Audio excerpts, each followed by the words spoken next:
جسے اللہ دے اور وہ خرچ نہ کرے 82 دفعہ قرآن میں آیا ہے خرچ کرو، خرچ کرو، خرچ کرو، سخی بنو۔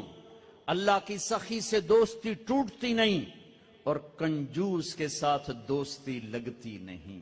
عبید اللہ بن عباس اہل البیت، ان کی سخاوت کے چرچے تھے۔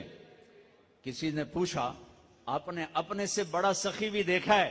کہنے لگے ہاں دیکھا ہے۔ کہاں؟ کہا میں سفر میں تھا، بارش شروع ہو گئی، صحرا تھا، ایک بدو کا جھونپڑا ملا، میں نے کہا پردیسیوں کا آؤ، اس نے پورا اونٹ ذبح کر دیا، 2 ہم آدمی اس نے اونٹ کر دیا۔ میں حیران پریشان، پورا اونٹ ذبح کر دیا، ہمیں کھلایا، بارش چل رہی، اگلے دن دوسرا ذبح کر دیا۔ اور میں کہ حالی تک کل اللہ اتنا گوشت پہ آئے تے اے کیوں کیتی جانا ہے؟ میں پرانے نو کدی بیا گوشت نہیں کھوایا تازہ، میں نے مہمانوں کو کبھی باسی نہیں کھلایا۔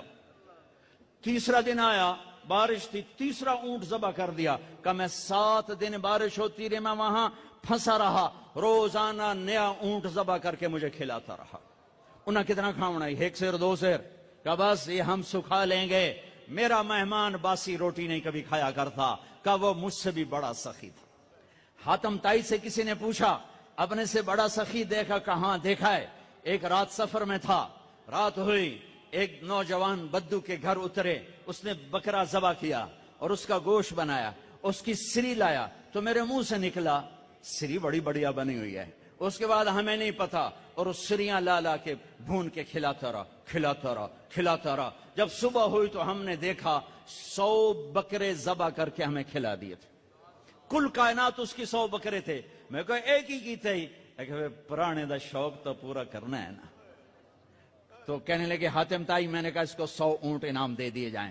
حاتم تائی کے پاس 100 اونٹ دینا کوئی بڑی گل نہیں، لیکن ایک غریب آدمی کا 100 بکرے ذبح کر دینا، ساری کائنات ذبح کر دی اس نے۔ اور ابھی تو اسلام بھی نہیں آیا تھا اور یہ سخاوت تھی۔ ارے تم تو مسلمان ہو پھر بخیل ہو، رب العالمین کہتے ہو پھر پیسہ نہیں خرچ